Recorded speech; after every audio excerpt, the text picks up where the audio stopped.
മലയാളികൾ മറക്കാത്ത സിനിമയാണ് നന്ദനം. ചിത്രത്തിലെ ഓരോ രംഗങ്ങളും ഡയലോഗുകളും പലർക്കും കാണാപാഠമായിരിക്കും. നന്ദനം എന്ന ഒരൊറ്റ ചിത്രത്തിലൂടെ മലയാളികളുടെ മുഴുവൻ കണ്ണനായി മാറിയ താരമാണ് അരവിന്ദ്. അതിനുശേഷം അധികം ചിത്രങ്ങളിലൊന്നും അഭിനയിച്ചിട്ടില്ലെങ്കിലും ആ ഒരൊറ്റ സിനിമയിലൂടെ ഇന്നും നമ്മുടെയെല്ലാം മനസ്സുകളിൽ നിറഞ്ഞു നിൽക്കുകയാണ് അദ്ദേഹം. കഴിഞ്ഞ ദിവസമാണ് അരവിന്ദിന്റെ വിവാഹ വാർത്ത പുറത്തുവന്നത്. അപ്പോഴാണ് നടൻ വിവാഹം കഴിച്ചിട്ടില്ല എന്ന കാര്യം തന്നെ പ്രേക്ഷകർ തിരിച്ചറിഞ്ഞതും. ഏറെക്കാലമായി പ്രണയത്തിലായിരുന്ന സാറയെയാണ് അരവിന്ദ് വിവാഹം കഴിച്ചത്. വിവാഹ രജിസ്ട്രേഷൻ ചടങ്ങ് സോഷ്യൽ മീഡിയയിൽ പങ്കുവച്ചപ്പോഴാണ് ഈ വിശേഷം ആരാധകരും അറിഞ്ഞത്. ചുരുക്കം ചില സുഹൃത്തുക്കളും ബന്ധുക്കളും മാത്രം പങ്കെടുത്ത ചടങ്ങ് മലേഷ്യയിലെ ക്വാലാലംപൂരിലാണ് നടന്നത്. ഇപ്പോഴിതാ വിവാഹ റിസപ്ഷന്റെ അതിമനോഹരമായ കാഴ്ചകളാണ് ശ്രദ്ധ നേടുന്നത്. കരിനീല ഗൗണിൽ സുന്ദരിയായി നിൽക്കുന്ന സാറയെയും കോട്ടും സ്യൂട്ടുമണിഞ്ഞ അരവിന്ദിനെയും വീഡിയോയിൽ കാണാൻ കഴിയും. ദീർഘകാലത്തെ പ്രണയത്തിനൊടുവിലാണ് 50-ാം വയസ്സിലേക്ക് കടന്നിരിക്കവേ അരവിന്ദ് വിവാഹിതനായത്. മനോഹരവും ലളിതവുമായ ചടങ്ങിലായിരുന്നു വിവാഹം. വിവാഹ റിസപ്ഷൻ അതിഗംഭീരവുമായി. പാട്ടും ആട്ടവും ഡാൻസും ഒക്കെയായി സുഹൃത്തുക്കൾക്കൊപ്പം ആഘോഷമാക്കുകയായിരുന്നു വിവാഹ റിസപ്ഷൻ. ഗംഭീരമായ ഭക്ഷണ വിരുന്നും ഒരുക്കിയിരുന്നു. തമിഴ് സ്റ്റൈലിലാണ് വിരുന്ന് ഒരുക്കിയത്.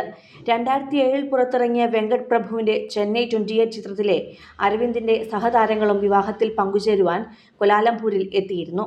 വെങ്കട് പ്രഭു, വൈഭവ് തുടങ്ങിയവർ വിവാഹത്തിൽ അതിഥികളായി എത്തി. സിനിമയിലെ സൗഹൃദം ജീവിതത്തിലും കാത്തുസൂക്ഷിക്കുന്ന ഇവരുടെ ചിത്രങ്ങൾ ഇതിനോടകം തന്നെ സമൂഹ മാധ്യമങ്ങളിൽ ഏറെ ശ്രദ്ധ നേടിക്കഴിഞ്ഞു. മാത്രമല്ല, പുതിയ ജീവിതത്തിലേക്ക് കടക്കുന്ന പ്രിയ താരത്തിന് ആശംസകളുമായി നിരവധി ആരാധകരും എത്തുന്നുണ്ട്. 2 പതിറ്റാണ്ടിലേറെയായി തെന്നിന്ത്യൻ സിനിമകളിൽ സജീവ സാന്നിധ്യമാണ് അരവിന്ദ്. യഥാർത്ഥ പേര് എസ് അരവിന്ദർ സിംഗ് എന്നാണ്. ഡൽഹിയിലായിരുന്നു അദ്ദേഹം ജനിച്ചത്. കുടുംബത്തിന്റെ വേരുകൾ പഞ്ചാബിലെ ജലന്ധറിലാണ്. പിന്നീട് കുടുംബം ചെന്നൈയിലേക്ക് താമസം മാറുകയായിരുന്നു. അമ്മ തമിഴ് സിനിമകളിലെ ഒരു നർത്തകിയായിരുന്നു. അമ്മയിൽ നിന്നാണ് നൃത്തത്തോടുള്ള താല്പര്യം നടനിൽ വളർന്നത്. ചരിത്രത്തിൽ ബിരുദം നേടിയ അദ്ദേഹം ചെന്നൈയിലെ അക്കാദമി ഓഫ് മോഡേൺ ഡാൻസിൽ നിന്ന് നൃത്ത പരിശീലനവും നേടി. ആദ്യം ബാക്ക്ഗ്രൗണ്ട് ഡാൻസറായി തുടങ്ങുകയും പിന്നീട് നൃത്ത സംവിധായകനായി അഭിനയത്തിലേക്ക് എത്തുകയുമായിരുന്നു. 2002 പുറത്തിറങ്ങിയ മലയാള ചിത്രം നന്ദനമാണ് ആദ്യത്തെ സിനിമ.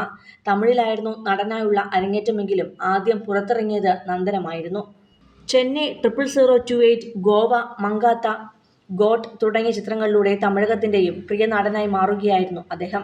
പൃഥ്വിരാജ്, ബേസിൽ എന്നിവരെ പ്രധാന കഥാപാത്രങ്ങളാക്കി വിപിൻ ദാസ് സംവിധാനം ചെയ്ത ഗുരുവായൂർ അമ്പലനടയിൽ എന്ന ചിത്രത്തിൽ അതിഥി വേഷത്തിലുമെത്തി. നിരവധി തമിഴ്, മലയാളം റിയാലിറ്റി ഷോകളിൽ ജഡ്ജായും അവതാരകനായും അദ്ദേഹം പ്രവർത്തിച്ചിട്ടുണ്ട്. നന്ദനം സിനിമയുടെ അവസാന ഭാഗത്ത് ഗുരുവായൂർ ക്ഷേത്രനടയിൽ നിൽക്കുന്ന ശ്രീകൃഷ്ണനും മനസ്സിൽ മിഥുനമഴ എന്ന പാട്ടിന്റെ രംഗവും പ്രേക്ഷക മനസ്സുകളിൽ മായാതെ നിൽക്കുന്നുണ്ട്. കൂടുതൽ സിനിമ, സീരിയൽ, ചാനൽ വാർത്തകൾക്കും നിങ്ങളുടെ പ്രിയപ്പെട്ട താരങ്ങളുടെ എക്സ്ക്ലൂസീവ് അഭിമുഖങ്ങൾക്കുമായി സബ്സ്ക്രൈബ് ചെയ്യാൻ മറക്കല്ലേ.